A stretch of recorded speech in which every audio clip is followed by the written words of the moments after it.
the main event. Amanda Nunes coming in at minus 292 against Irene Aldana, who is plus 292. Over under 2.5 rounds, minus 115 for the over, plus 115 for the under. Odds are presented by BetOpenly. As always, those are the best odds you will ever find because it is peer to peer. One person makes a bet, another person takes it, and that's how you can avoid all that juice. 4-1 for both of the ladies in their last 5. Amanda Nunes coming in here off the dominant win against Juliana Pena. Obviously, Pena was supposed to fight her again for the trilogy. She had to pull out. In steps Irene Aldana. And then all the success with the Mexican champs as of late: Brandon Moreno, Alexa Grasso, Yair Rodriguez. Irene Aldana is trying to become the 4th, and I think she has a decent chance here. But main part that I'm thinking is, like, what is the motivations with Amanda Nunes? I just look at it like this. You could tell in the first Juliana Pena fight, like, I think she's just kind of over fighting. I'm not gonna lie. And then she loses, and then she's like, "Oh shit, I hate losing. I don't like to lose." So then she gets it back in dominant fashion in the second fight. But then this time, it's a new opponent, Irene Aldana. It's not like somebody that she's seen before, that she has history with. I just question the motivations because it seems like I'm like embedded in the countdown and everything. She's all about her family and her kid, which is great, but it's not great. I don't like to see that if I'm like a sports bettor and I gotta put my hard-earned money on you if you're more invested with your family. As selfish as that is to say, but what are you thinking? Yeah, no, I feel the same way. And at this point in Amanda Nunes' career, it's like, what version of her are we going to get? Because she's been dominant for so long. And then Juliana Pena came up, didn't take her as seriously, kind of in the same situation she is now. Has a, I mean, maybe back then the baby was a newborn, but she's expecting another baby right now, her and her wife. And, that's a lot of commitment, big life change. So, like you said, man, how focused is she on all this fighting and training and everything? And Aldana is kind of Juliana Pena-esque. Like, it's not a fighter you want to go in there lacking against. I mean, she is higher level for this division in women's MMA.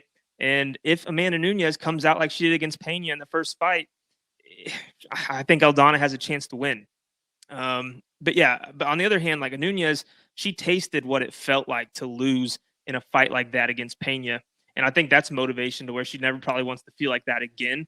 So I don't think she would have taken this fight if she wasn't prepared this time, because she knows what it feels like to not be prepared when she lost to Pena in that first one. So on Aldana's side, though, the one thing that concerns me when I look at her and I go through her fights is that strike differential, man. She gets hit 5.71 significant strikes per minute, which is a lot. And especially if you're going to take nearly 6 significant strikes from Nunes per minute, like, it's not going to be a long fight. We all know that. She does have good volume, though, kind of like take one to give one style at times. Her takedown defense is good. She's not going to go out there and offensively wrestle Amanda Nunes by any means. But so far against some of these other girls, like, her takedown defense has held up until Macy Chiasson. And Macy, I don't know. I think it's fair to say that was a pretty close fight, and Macy was starting to kind of pull away from her a little bit before that up kick liver shot, which I guess was perfectly landed. It didn't look like a big shot to me, but she's got to fight better than that to beat Amanda Nunes, bottom line. I think Nunes probably wins if she is, been training hard and comes in like the Nunes we know. But if she's lacking in the least bit, it could be a pretty damn close fight. Yeah. Irene Aldana fights a lot like Alexa Grasso, and people are going to make these comparisons because it's pretty obvious comparison, but like, very similar fighter, and she's stepping in here. I mean, is the submission like the path to victory for her? Like, that's what I would think, right? I don't think you would think, and I think she can do it, but her BJJ looked pretty solid against Macy Chiasson. She almost had her out of there with a submission attempt. So if that's a path to victory for her, I think it's there. I don't know how likely it is. But on the feet, Nunes, of course, going to hold the power advantage. Irene Aldana, she's sharp on the feet, though. I mean, if she can avoid that right hand, kind of how Juliana Pena did in the first fight, where she was just sticking the jab so straight out there and so sharp, and tag her a couple times and get her to be like, oh boy, I can't really just wing this right hand because it's not landing and I'm getting stuffed in the face. She could have some success, but again, the line is she's nearing minus 300, which isn't that wide for her. Like compared Yeah. to a lot of other fights that she's had. I mean, against Juliana Pena the first time, she was like minus 1100. And then in the second fight, she's minus 260. So it went all the way down. Like that's a huge jump. And then if you look at her fights before that, minus 750, minus 650, and minus 375 to Jermaine Durandamy, minus 400 to Holly Holm. Like she's been very well respected by the books. And in this spot, it's not like wide.